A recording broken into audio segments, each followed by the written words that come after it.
ಯೇಸುವಿಗೆ ಸ್ತೋತ್ರ. ಇಂದು 11 ನವೆಂಬರ್ 2025. ಎಲ್ಲರಿಗೂ ಶುಭೋದಯ. ಈ ದಿನದ ಧ್ಯಾನ ಭಾಗ ಪೇತ್ರನು ಬರೆದ ಮೊದಲನೇ ಪತ್ರಿಕೆ 3ನೇ ಅಧ್ಯಾಯ 16ರಿಂದ 18 ವಾಕ್ಯ. ಒಳ್ಳೆ ಮನಸ್ಸಾಕ್ಷಿಯುಳ್ಳವರಾಗಿರ್ರಿ, ಆಗ ಕ್ರಿಸ್ತನಲ್ಲಿರುವ ನಿಮ್ಮ ಒಳ್ಳೆ ನಡವಳಿಕೆಯನ್ನು ಕುರಿತು ಬೈಯುವವರು ನಿಮ್ಮನ್ನು ನಿಂದಿಸುವುದಕ್ಕೆ ನಾಚಿಕೆ ಪಡುವರು. ಕೆಟ್ಟ ನಡತೆಯುಳ್ಳವರಾಗಿ ಬಾಧೆ ಪಡುವುದಕ್ಕಿಂತ ಒಳ್ಳೆ ನಡತೆಯುಳ್ಳವರಾಗಿಯೇ ದೇವರ ಚಿತ್ತವಿದ್ದರೆ ಬಾಧೆ ಪಡುವುದು ಲೇಸು. ಕ್ರಿಸ್ತನು ಸಹ ನೀತಿವಂತನಾಗಿದ್ದು ಅನೀತಿವಂತರಿಗೋಸ್ಕರ ಪ್ರಾಣ ಕೊಟ್ಟು ಒಂದೇ ಸಾರಿ ಪಾಪ ನಿವಾರಣಕ್ಕೋಸ್ಕರ ಬಾಧೆಪಟ್ಟು ಸತ್ತನು. ಯಹೂದ್ಯರು ಮತಾಸಕ್ತಿಯುಳ್ಳವರು ಮತ್ತು ಯಹೂದ ಪಾರಂಪರ್ಯದಲ್ಲಿ ಅಭಿಮಾನಿಗಳೂ ಆಗಿದ್ದರು. ಪೌಲನು ತಾನೇ ಯಹೂದ್ಯರನ್ನು ಉದ್ದೇಶಿಸಿ ಹೇಳಿರುವಂಥದ್ದು, ನೀವೆಲ್ಲರೂ ದೇವರ ವಿಷಯದಲ್ಲಿ ಅಭಿಮಾನಿಗಳಾಗಿರುವಂತೆ ನಾನು ಅಭಿಮಾನಿಯಾಗಿದ್ದೇನು.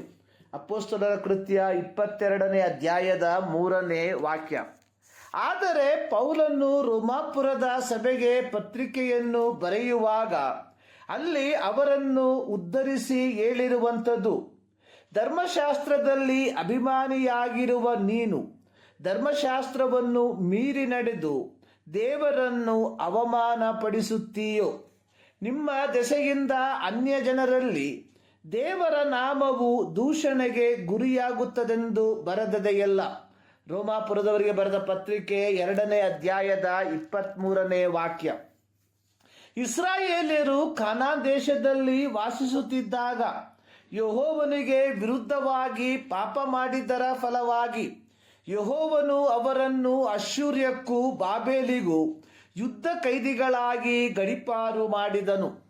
ಇವರನ್ನು ಸೆರೆ ಒಯ್ದ ಬಾಬೇಲಿನವರು ಇವರನ್ನು ನೋಡಿ, ಇವರು ಯೆಹೋವನ ಪ್ರಜೆಗಳು, ಆತನ ದೇಶದಿಂದ ಭ್ರಷ್ಟರಾಗಿ ಬಂದಿದ್ದಾರೆ ಎಂದು ಹೇಳುವವರಾದರು. ಯೆಶಾಯ 52 ಅದರ 5ನೇ ವಾಕ್ಯ, ಯೆಹೆಜ್ಕೇಲ 36 ಅದರ 20ನೇ ವಾಕ್ಯದಲ್ಲಿ ಇದನ್ನು ಕಾಡುತ್ತೇವೆ. ಈ ಭಾಗದಲ್ಲಿ ಯೆಹೋವನು ಹೇಳಿರುವಂಥದ್ದು, ಇವರ ನಿಮಿತ್ತ ನನ್ನ ನಾಮವು ದಿನವೆಲ್ಲ ಎಡೆಬಿಡದೆ ದೂಷಣೆಗೆ ಗುರಿಯಾಗಿದೆ. ಪೇತ್ರನು ಪೀಡನೆಯನ್ನು ಅನುಭವಿಸುತ್ತಿರುವ ಪ್ರವಾಸಿಗಳಾದ ದೇವಜನರಿಗೆ ಹೇಳುತ್ತಿರುವಂಥದ್ದು, ನೀವು ಒಳ್ಳೆ ಮನಸ್ಸಾಕ್ಷಿಯುಳ್ಳವರಾಗಿರ್ರಿ. ಅಪೊಸ್ತಲರ ಕೃತ್ಯ 24 ಅದರ 16ನೇ ವಾಕ್ಯದಲ್ಲಿ ಪೌಲನು ಹೇಳಿರುವಂಥದ್ದು, ನಾನು ದೇವರ ಮತ್ತು ಮನುಷ್ಯರ ಮುಂದೆ ಶುದ್ಧ ಮನಸ್ಸಾಕ್ಷಿಯನ್ನು ಕಾಪಾಡಿಕೊಳ್ಳಲು ಯಾವಾಗಲೂ ಪರಿಶ್ರಮಿಸುತ್ತೇನೆ. 1 ಪೇತ್ರ 3:21ರಲ್ಲಿ ಪೇತ್ರನು ಬರೆದಿರುವಂಥದ್ದು, ನೀರಿಗೆ ಅನುರೂಪವಾದ ದೀಕ್ಷಾಸ್ನಾನವನ್ನು ಯೇಸು ಕ್ರಿಸ್ತನ ಪುನರುತ್ಥಾನದ ಮೂಲಕ ಈಗ ನಮ್ಮನ್ನು ರಕ್ಷಿಸುತ್ತದೆ. ಅದು ಮೈಕೊಳೆಯನ್ನು ಹೋಗಲಾಡಿಸುವಂಥದ್ದಲ್ಲ, ಒಳ್ಳೆ ಮನಸ್ಸಾಕ್ಷಿ ಬೇಕೆಂದು ದೇವರಿಗೆ ವಿಜ್ಞಾಪಿಸಿಕೊಳ್ಳುವಂಥದ್ದಾಗಿದೆ. ದೀಕ್ಷಾಸ್ನಾನದ ಮೂಲಕ ಪಾಪ ಕೊಳೆಯನ್ನು ತೊಳಕೊಂಡಿರುವ ಪ್ರತಿ ದೇವರ ಮಕ್ಕಳು ದೇವರ ಮತ್ತು ಮನುಷ್ಯರ ಮುಂದೆ ಒಳ್ಳೆ ಮನಸ್ಸಾಕ್ಷಿಯುಳ್ಳವರಾಗಿರಬೇಕು. ಇಲ್ಲದೆ ಹೋದರೆ ಅನ್ಯ ಜನರ ಮಧ್ಯದಲ್ಲಿ ಹಳೆ ಒಡಂಬಡಿಕೆಯ ಕಾಲದಲ್ಲಿ ಹೇಗೆ ದೇವರ ನಾಮವು ದಿನವೆಲ್ಲ ಎಡೆಬಿಡದೆ ದೂಷಣೆಗೆ ಗುರಿಯಾಗಿತ್ತೋ ಹಾಗೆಯೇ ನಾಮಕಾವಸ್ಥೆಯ ಕ್ರೈಸ್ತ ಜೀವಿತವನ್ನು ಜೀವಿಸುವುದರ ಮೂಲಕ ಇಡೀ ಕ್ರೈಸ್ತತ್ವಕ್ಕೆ ಅವಮಾನವು ಬಂದೊದಗುವಂಥದ್ದಾಗಿದೆ. 1 ಪೇತ್ರ 2:12ರಲ್ಲಿ ಪೇತ್ರನು ದೇವಜನರಿಗೆ ಹೇಳಿರುವಂಥದ್ದು, ನಿಮ್ಮ ನಡವಳಿಕೆ ಅನ್ಯ ಜನರ ಮಧ್ಯದಲ್ಲಿ ಯೋಗ್ಯವಾಗಿರಲಿ, ಆಗ ಅವರು ಯಾವ ವಿಷಯದಲ್ಲಿ ನಿಮ್ಮನ್ನು ಅಕ್ರಮಗಾರರೆಂದು ನಿಂದಿಸುತ್ತಾರೋ ಆ ವಿಷಯದಲ್ಲಿಯೇ ನಿಮ್ಮ ಸತ್ಕ್ರಿಯೆಗಳನ್ನು ಕಂಡು ದೇವರನ್ನು ಕೊಂಡಾಡುವರು. ಆದಿಮ ಸಭೆಯ ದೇವಜನರನ್ನು ರೋಮನ್ನರು ನಾಸ್ತಿಕರೆಂದು ಕರೆಯುತ್ತಿದ್ದರು. ಕಾರಣ ಈ ದೇವಜನರು ರೋಮನ್ನರು ಆರಾಧಿಸುತ್ತಿದ್ದ ವಿಗ್ರಹಗಳನ್ನು ಆರಾಧಿಸದವರಾಗಿದ್ದರು. ಮತ್ತು ರೋಮನರು ಕರ್ತನ ಮೇಜು ಮತ್ತು ಪ್ರೇಮ ಭೋಜನವನ್ನು ತಪ್ಪಾಗಿ ಅರ್ಥೈಸಿಕೊಂಡು ಅವರನ್ನು ನರಭಕ್ಷಕರು ಎಂದು ಕರೆಯುವವರಾಗಿದ್ದರು. ಈ ಒಂದು ಹಿನ್ನೆಲೆಯಲ್ಲಿ ಪೇತ್ರನು ಕಿರುಕುಳಕ್ಕೆ ಒಳಗಾಗಿರುವ ದೇವಜನರಿಗೆ ಹೇಳುತ್ತಿರುವಂಥದ್ದು, ನಿಮ್ಮ ಪವಿತ್ರವಾದ ನಡವಳಿಕೆ ಅವರ ಸುಳ್ಳಾದ ಆರೋಪದಿಂದ ನಿಮ್ಮನ್ನು ಮುಕ್ತಪಡಿಸುವಂಥದ್ದಾಗಿರಬೇಕು. ಪೇತ್ರನು ಹೇಳುತ್ತಿರುವಂಥದ್ದು, ಆದಾಗ್ಯೂ ಒಳ್ಳೆಯ ನಡವಳಿಕೆಯ ಮೂಲಕ ನೀವು ಬಾಧೆಯನ್ನು ಪಡುವವರಾಗಿದ್ದರೆ ಅದನ್ನು ಕರ್ತನ ಚಿತ್ತವೆಂದು ನೆನೆಸಿ ಆ ಕಿರುಕುಳವನ್ನು ಅನುಭವಿಸುವುದು ಲೇಸು.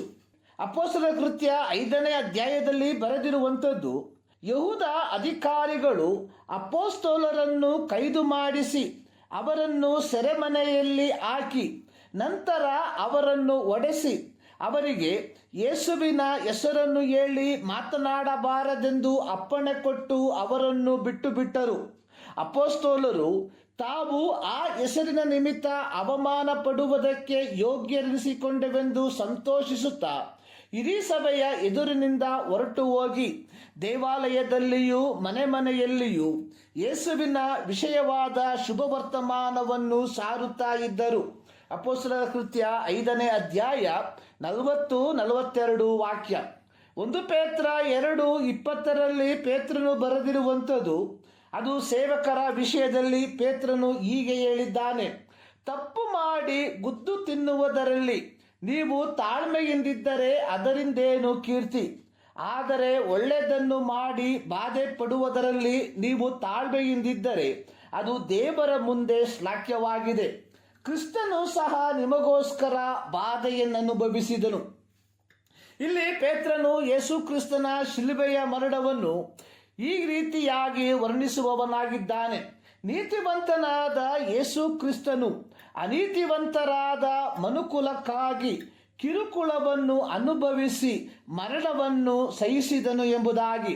ಪ್ರಿಯರೇ, ಯೇಸು ಕ್ರಿಸ್ತನು ಗೆತ್ಸಮನೆ ತೋಟದಿಂದ ಗೊಲ್ಗೋತದ ತನಕ ವೇದ ಪಂಡಿತರ ಅಭಿಪ್ರಾಯದಂತೆ ಸುಮಾರು 21 ತಾಸು ಆತನು ಅನುಭವಿಸಿದ ಪೀಡನೆ ಮತ್ತು ಕಲ್ವಾರಿಯ ಶಿಲುಬೆಯ ಮೇಲಿನ ಮರಣದಿಂದ ದೇವರ ಮಕ್ಕಳೆಂಬ ಪದವಿಯನ್ನು ನಮಗೆ ಕೊಟ್ಟಿರಲಾಗಿ ನಾವು ಒಳ್ಳೆ ಮನಸ್ಸಾಕ್ಷಿಯುಳ್ಳವರಾಗಿ ಜೀವಿಸುತ್ತಿದ್ದೇವಾ, ಅಥವಾ ಕೇವಲ ನಾಮಕಾವಸ್ಥೆಯ ಕ್ರೈಸ್ತತ್ವದ ಮುಖವಾಡವನ್ನು ಧರಿಸಿಕೊಂಡು ನಮ್ಮ ದೈನಂದಿನ ಜೀವಿತದ ಮೂಲಕ ಪ್ರತಿದಿನವೂ ಎಡೆಬಿಡದೆ ಕರ್ತನ ನಾಮವನ್ನು ದೂಷಣೆಗೆ ಗುರಿಪಡಿಸುವಂಥವರಾಗಿದ್ದೇವ?